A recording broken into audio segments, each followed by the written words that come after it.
নমস্কার বন্ধুরা, পিঙ্কিজ home and tour ব্লগে সবাইকে আমন্ত্রণ জানাচ্ছি। তো চলে এসেছি আর একটা নতুন ভিডিও, নতুন রেসিপি নিয়ে। তো আজকের রেসিপি দেখেই বুঝতে পারছেন, হ্যাঁ, কাবলি চানা রেসিপি। তো এই কাবলি চানা রেসিপি আমি কীভাবে বানাচ্ছি সেটাই আপনাদের সঙ্গে শেয়ার করব। জানি অনেকেই জানেন, তবুও আপনাদের সামনে রেসিপিটা তুলে ধরলাম। অনেক ছোট ছোট বোনেরা যারা নতুন এখন সংসারে প্রবেশ করেছে, অনেকেই হয়তো জানে না। তো তাদের জন্যই রইল আমার এই কাবলি চানা রেসিপিটা। খুবই সিম্পলভাবে করেছি। তো প্রথমে আমি নুন আর হলুদ দিয়ে কাবলি চানাটাকে সেদ্ধ করে নেব।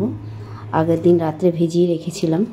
তো চানাটা আমার সেদ্ধ হয়ে গেছে, খুব সুন্দর ভালোভাবে নরম হয়ে সেদ্ধ হয়েছে চানাটা, দেখতে পাচ্ছেন। তো এবার এখানে আমি একটা কড়াই নিয়ে নিয়েছি। কড়াইটা গরম হয়ে গেছে, কড়াইতে তেল নিয়ে নিয়েছি। তেলে আমি প্রথমে ছোট ছোট করে আলু কেটে রেখেছিলাম, ডুমো করে ছোট করে। তো সেই আলুটা আগে ভেজে নেব আমি লাল করে, হালকা লাল করে ভেজে নেব।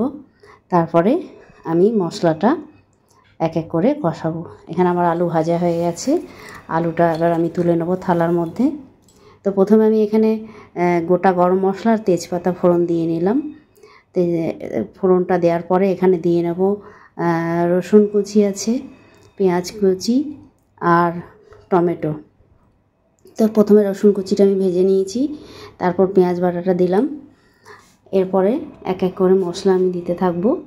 প্রথমে একটু কষিয়ে নিয়েছি, হালকা লাল করে পেঁয়াজটা ভেজে নিয়েছি। এরপরে দিয়ে দেবো কুচি করা টমেটোটা নাড়তে থাকবো যতক্ষণ না নরম হয়ে আসলে তারপর আমি এবার একটু নুন দিয়ে নিচ্ছি, যাতে টমেটোটা ভালোভাবে নরম হয়ে যায়। এরপর দিয়ে নিলাম হাফ চামচ হলুদ গুঁড়ো, হাফ চামচ লঙ্কার গুঁড়ো, ছোটো চামচের হাফ চামচ লঙ্কার গুঁড়ো দিয়েছি। তো এরপরে দেব চিনি স্বাদ মতো।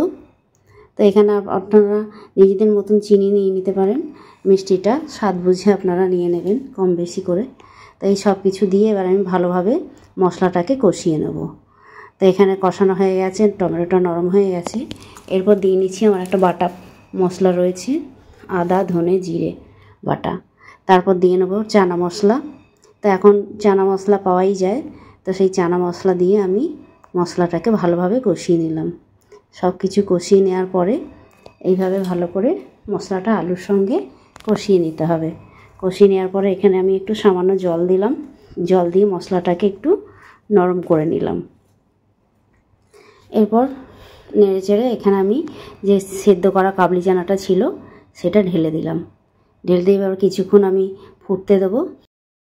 যেহেতু আলুটা সেদ্ধ করা ছিল না, ওই জন্য একটু ফুটতে দিতে হবে। ওই জন্য একটা ঢাকনা চাপা দিয়ে আমি কিছুক্ষণ রেখে দিলাম। তারপরে দেখুন টকবক করে ফুটে উঠেছে। এবারে ভালোভাবে আর একটু আলুটা সেদ্ধ হয়েছে কিনা দেখে নেবো। এইভাবে হাতার সাহায্যে চেপে চেপে একটু নরম করে নিলাম, যাতে গ্রেভিটা একটু ঘন হয়ে যায়, খুব বেশি না পাতলা হয়। ওই জন্য একটু চেপে কয়েকটা ছোলা একটু চেপে ম্যাশ করে নিলাম। আর এরপরে সব শেষে দেবো আমি কাসুরি মেথি। তো এখানে কাসুরি মেথি একটু হাতে রগড়ে আমি ছড়িয়ে দিলাম। এইভাবে দিলে দারুণ টেস্ট হয়। আপনি সিম্পলের মধ্যে যদি এইভাবে করেন খুব সুন্দর খেতে লাগে। তো এইভাবে আপনারা একবার ঘরে বাড়িতে ট্রাই করতেই পারেন, খুব সুন্দর লাগবে। আপনি রুটি পরোটা যা কিছুর সঙ্গে আপনারা খেতে পারেন। আমাদের রেসিপিটা পুরোপুরি রেডি।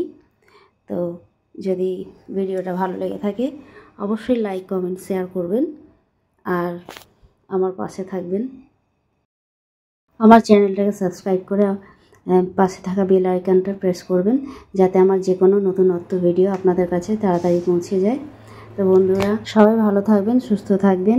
দেখা হচ্ছে পরের ভিডিওতে আবার নতুন কোনো রেসিপি নিয়ে, নতুন কোনো ভিডিও নিয়ে। ততক্ষণ নমস্কার।